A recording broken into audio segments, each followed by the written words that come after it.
Senhores telespectadores, o nosso programa de hoje é no meu sítio de Belém.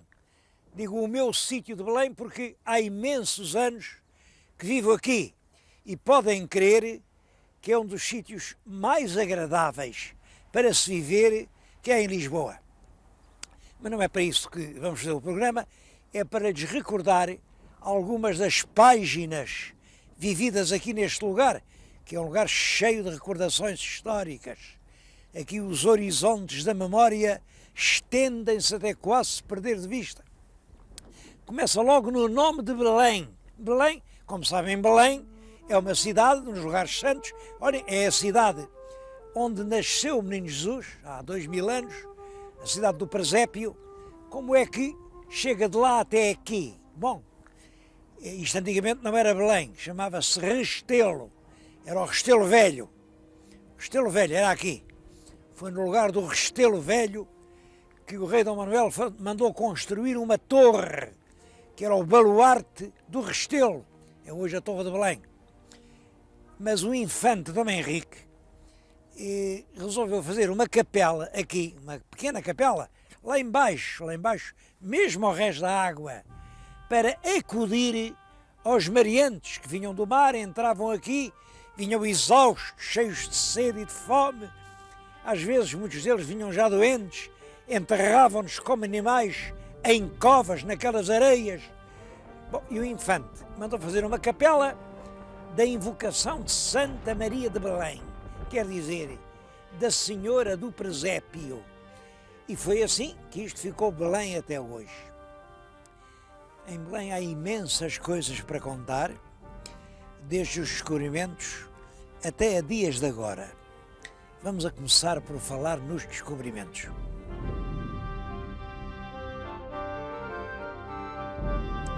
É em Belém que estão alguns dos mais importantes monumentos de Lisboa.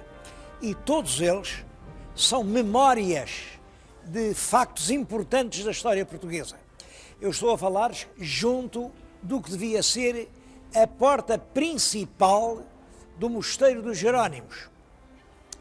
É claro, essa porta principal hoje parece uma porta lateral, porque a outra porta, a que dava para a praia, essa é que é a lateral, mas é essa que toda a gente conhece. Bom, os Jerónimos recordam a partida de Vasco da Gama para a Índia.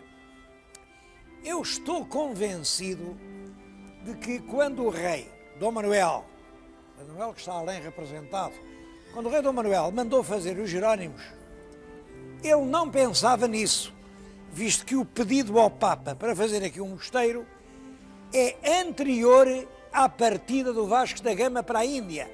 Ora, se o navegador ainda não tinha partido, como é que o rei Dom Manuel ia imaginar que ele partia, chegava à Índia, regressava e que a viagem era um êxito? Bom, portanto, não foi por isso que ele mandou fazer os Jerónimos. De qualquer maneira, o mosteiro ficou para sempre ligado a essa grande viagem. E aqui a praia, porque aqui diante do mosteiro era logo areia e ali chegavam os navios. Foi nesta praia que embarcaram os navegadores que descobriram a Índia, os navegadores que partiram daqui em 1500 e descobriram o Brasil, e depois milhares de navegadores que ao longo dos séculos saíram do Tejo por esse mundo fora.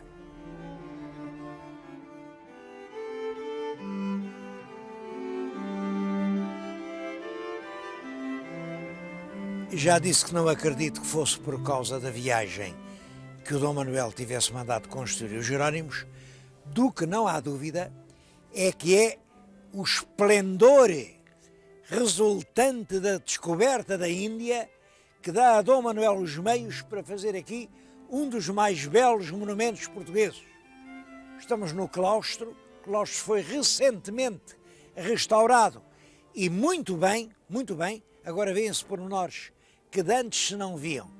Olhem, foi aqui que no dia 12 de junho de 1985 foi assinado o acordo da entrada de Portugal na CEE. como muito bem disse nessa altura o Dr. Mário Soares, foi um momento histórico de excepcional importância. É o momento que marca a passagem de Portugal dos tempos do passado aos tempos do futuro.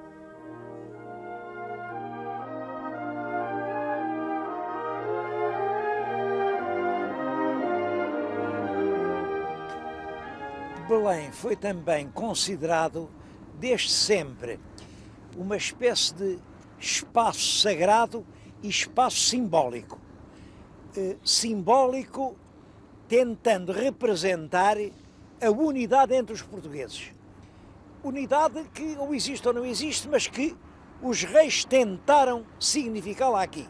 Eu já uma vez chamei a atenção para o facto de que a Torre de Belém são dois corpos, a torre e o baluarte. Mas a atar os dois corpos, esse é o grande elemento da torre, está um grosso calabre, como quem diz, as duas partes da nação, grandes e pequenos, são uma unidade só, porque o espírito nacional, que é aquele cabo, está a atá-los. Passados quase 500 anos, na exposição de 1940, fizeram este monumento aos descobrimentos. Reparem, são todas as classes sociais. Está ali os navegadores, os nobres, os guerreiros, os colonizadores, os camponeses, os clérigos. É todo o país que se junta na grande tarefa nacional dos descobrimentos. Aquilo, é claro, é um monumento, é uma espécie de catecismo, é uma espécie de, como quem diz, nós, quando estamos todos juntos, somos capazes de fazer grandes coisas.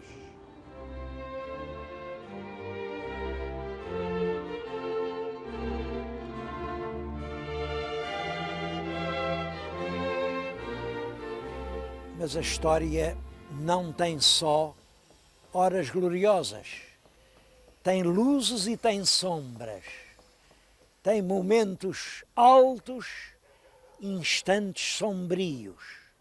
Eu agora estou a falar-lhes junto a um outro monumento de Belém, a que chamam a Capela da Memória. Bom, quando a construíram o nome era outro, era a Capela de Nossa Senhora do Livramento. Do livramento porque Nossa Senhora livrou El Rei Dom José de uns tiros que lhe quiseram dar.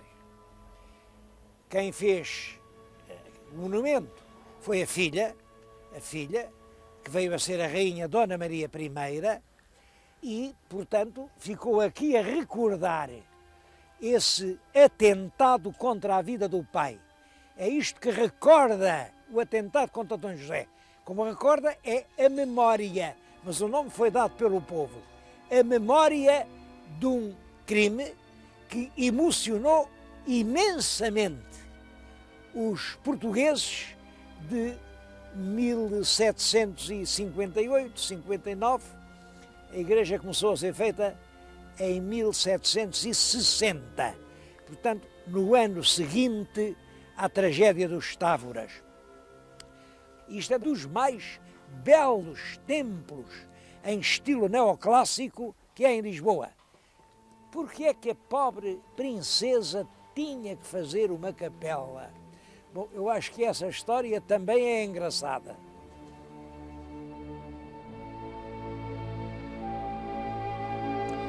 Bom, é que eu penso que havia uma razão. Isto é uma interpretação minha. O atentado foi na noite de 3 de setembro de 1758. Passam-se 3 meses, todo setembro, todo outubro, todo novembro, e só em dezembro é que o rei sabe quem são os culpados. Há uma onda de prisões. Um diplomata estrangeiro diz que chegaram a prender 1000 pessoas. E o principal suspeito é o Duque de Aveiro. O Duque de Aveiro é interrogado e o que é que ele diz? Diz que sim, que ele mandou deitar os tiros ao rei, por causa da princesa, imaginem. Porque o rei não havia maneira de casar a jovem princesa, que já não era muito jovem, ela já tinha passado os 25, já ia assim a caminho, e queriam casá-la com o tio Dom Pedro. A gente já falou do Dom Pedro Capacidónio, o Dom Pedro Construtor de Queluz, que era o tio dela, muito mais velho do que ela. Bom, mas em todo caso, a nobreza, a grande nobreza, e sobretudo o Duque de Aveiro, estavam muito fiados nesse casamento, porque já toda a gente sabia que o Capacidónio era a favor da alta nobreza, ao passo que o Dom José só fazia o que o Sebastião José lhe mandava fazer. E o Sebastião José não podia com a alta nobreza. Porque a alta nobreza, é claro, olhavam assim com uma grande arrogância e sobranceria, esse fidalgote segunda e tal, e o Pombal olhava para a alta nobreza com ódio e com inveja. Bom, portanto, o Duque de Aveiro detestava essa política e calculava o seguinte: se matassem o Dom José, quem é que ficava rei? Claro que era a filha, Mas essa filha, casada com o tio Dom Pedro que era todo com os grandes fidalgos, isso era uma política nova em Portugal. Portanto, a jovem princesa viu-se nesta situação horrorosa. Afinal, quiseram matar o pai porque ela estava ansiosa por casar. Ela queria mostrar que não era assim, de maneira nenhuma, porque isso não tinha nenhuma verdade. Não foi por isso que o Aveiro mandou deitar os tiros. E a princesa manda então, logo depois da execução dos Tavras, em 60, construir uma capela, mas uma grandiosa capela, precisamente no sítio onde deram os tiros no pai naquela noite de 3 de setembro.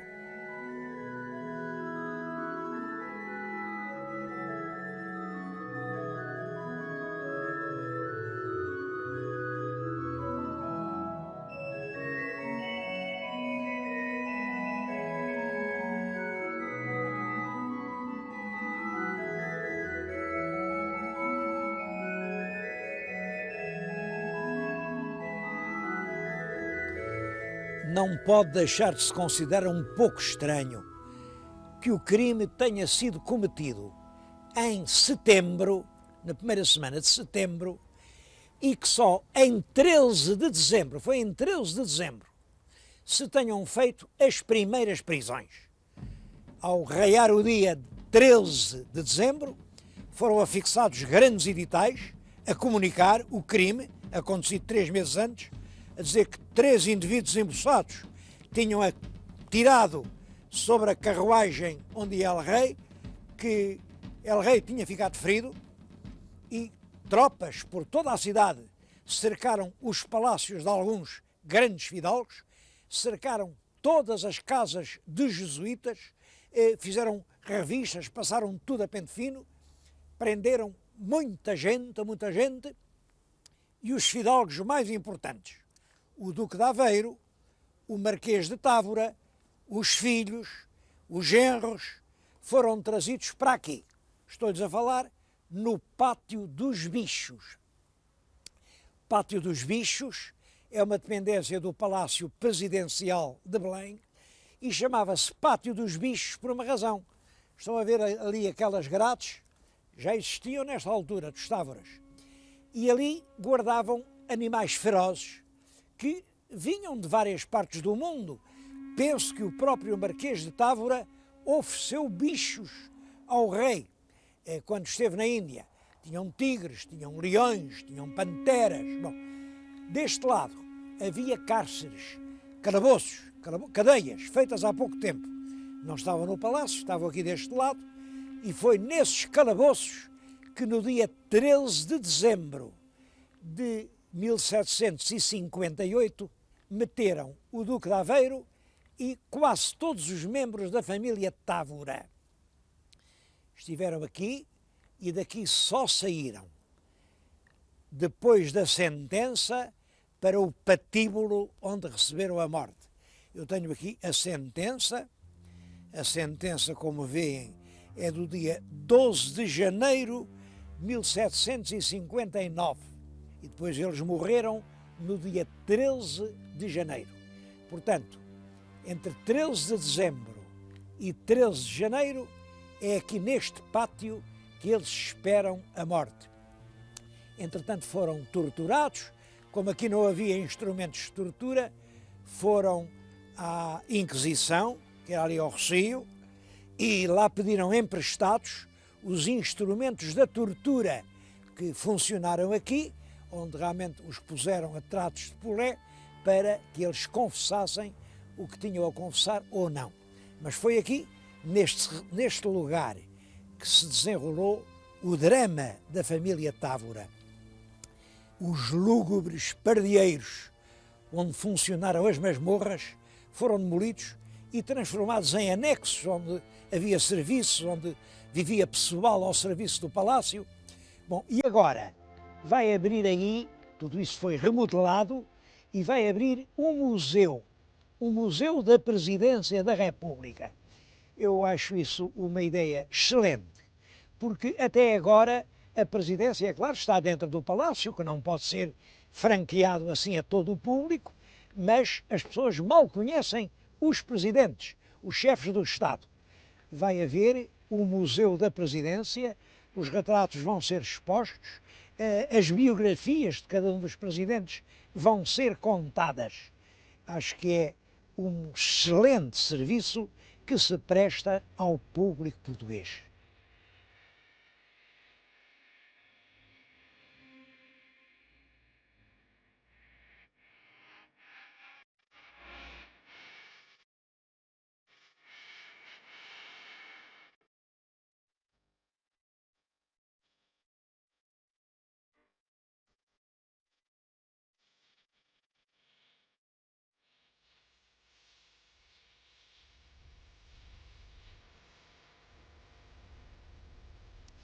Esta coluna também é uma memória. Está aqui para recordar que neste local era o Palácio do Duque de Aveiro. Era um luxuoso palácio, enorme, neoclássico. Ocupava aqui uma grande área. Bom, diz aqui que era o palácio arrasado e salgado, porque na sentença mandam salgar o chão, para que aqui nem uma flor possa nascer.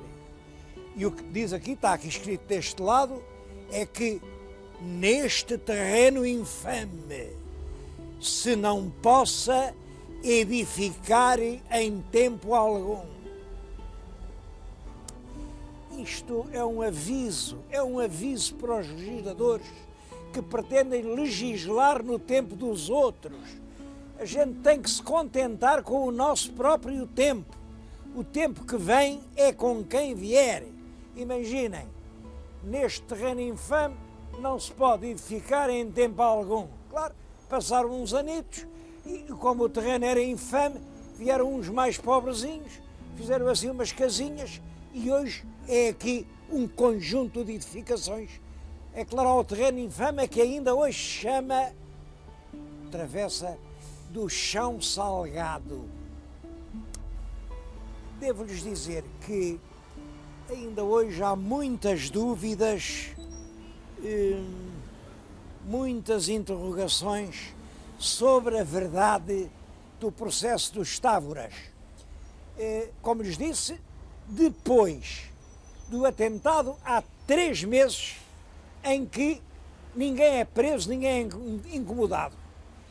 Bom, eu julgo que é o tempo em que o rei fica aqui no palácio sem poder sair de casa. Mas depois o rei saiu e foi ter com a sua jovem e linda amiga, que era a Condessa Teresa. E a Condessa Teresa Távora deve-lhe ter dito: olha, quem fez isto foi o maroto do Duque de Aveiro, porque os Távoras e os Aveiros eram inimigos figadais. Isto é que é a verdade. foi o Duque de Aveiro. E era verdade, isso era verdade. E a Condessa mete o Duque no Sarilha, claro. Começam as investigações. Quem mandou matar foi o Duque. Quem deu os tiros eram todos criados do Duque. Mas o Marquês de Pombal, aqui, pensa logo bater não só o Duque, que era realmente culpado de um regicídio e, portanto, tinha que ser condenado, mas também os inimigos dele, Pombal, que eram os Távoras. Os Távoras era uma família muito prestigiosa, muito rica, muito, enfim, tinham o poder todo e realmente não gostavam do Pombal. Aliás, os altos nobres não gostavam do Pombal. O povo simples, gostava muito do Pombal. É importante perceber que neste drama dos Távoras continua essa confrontação que vem desde o princípio da monarquia portuguesa entre pequenos e grandes. E neste caso, Pombal representa os pequenos, os Távoras representam os grandes. Marquês de Pombal tentou meter no processo os grandes inimigos. Uns eram os Távoras e outros eram os jesuítas. Eu tenho aqui o processo que foi publicado em 1921 pelo Dr. Pedro de Azevedo, e a leitura muito atenta do processo, quer dizer, quem leia isto não como político, mas como advogado, como jurista, lê isto. Primeiro devo dizer que este processo é um verdadeiro aborto jurídico. Isto é um aborto. Não há... A gente fica espantado por fazerem uma coisa tão vergonhosa. Bom, a razão da vergonha explica-se também aqui. Um dos juízes, era o juiz Bacalhau, disse o seguinte: não, tudo quanto diz a sentença é verdade. Mas é verdade porque o presidente do tribunal, o presidente do tribunal, era o futuro Marquês de Pombal, era o Sebastião José. O Sebastião José disse que tudo o que na sentença se continha estava provado e purificado de toda a dúvida, e que Sua Majestade tinha na sua mão as provas convincentes que não admitem exceção. Quer dizer, tudo isto é verdade porque o rei dizia que é verdade e não admitia exceções. E o rei dizia que era verdade. Porquê? Porque a Condessa Teresa lhe tinha dito que era aquilo que tinha acontecido. Penso que esta é a chave do processo. Uma intriga feminina de uma mulher que pretende perder o inimigo Duque de Aveiro e que acaba por perder a família toda, e ela própria vai parar para a sua vida num convento, o convento do Rato. O Marquês de Pombal mandou publicar oficialmente a sentença com a maneira como os réus deviam ser mortos. Está aqui a gravura. Armou-se aqui um grande cadafalso, tinha 3 metros de altura, subia-se por uma escadinha e depois os réus primeiro amarravam-nos e com um grande maço de ferro partiam-lhes as 8 canas. Bom, as 8 canas é 1, 2, 3, 4, com as pernas faz 8. Partiam-lhes as 8 canas. E depois das canas partidas, portanto, quando já não podiam fazer um movimento, deitavam-nos aqui numas rodas. Ficavam ali com sofrimentos atrozes. Isto durou o dia inteiro, começou de manhã e acabou ao pôr do sol. Acabou ao pôr do sol, porque aqui embaixo tinham junto muito mato com peixe, pegaram-lhe o fogo e foi tudo reduzido a cinzas. Bom, o fim da sentença dizia que as cinzas deviam ser deitadas ao mar. Bom, isso é que não pôde ser, porque levantou-se um vento e uma fuligem negra caiu aqui sobre todo o bairro da Ajuda e da Alcântara e ninguém sabe o que foi feito das cinzas das vítimas. Bom, como sabem, quando veio a Rainha Dona Maria, os távoras, os que não foram mortos, estavam na cadeia, protestaram e a Rainha mandou os juízes, uma junta de juízes, decidir qual era a verdade. Afinal, os távoras quiseram matar o rei ou não. E mandou pôr todos em liberdade. Estavam aqui na cadeia da Junqueira, tudo para a rua. Mas eles disseram, não, nós não aceitamos a liberdade enquanto não nos restituírem a honra e a verdade. Enquanto não disserem, nós não temos nada a ver com o crime, não saímos desta cadeia. Claro, a rainha zangou-se, quiser desobedecer a ordem régia, eles foram expulsos para 20 léguas da corte e os juízes andaram ali atrapalhados, muito atrapalhados, mas enfim, ao fim de alguns anos, a rainha mandou-os meter num salão e dizer, os senhores não saem daqui enquanto não derem a sentença. A sentença tem que ser sim ou não, culpados ou inocentes, mas têm de decidir. Se não decidirem, não saem mais daqui. Eles lá estiveram e às 4 da manhã acabaram por dizer os távoras estavam inocentes. Os távoras não entraram à morte do rei. Eu confesso que não sei a verdade e vim aqui só para lhes dizer que Belém é uma terra cheia de memórias, memórias ilustres, como a das descobertas, memórias trágicas, como a desse drama sombrio.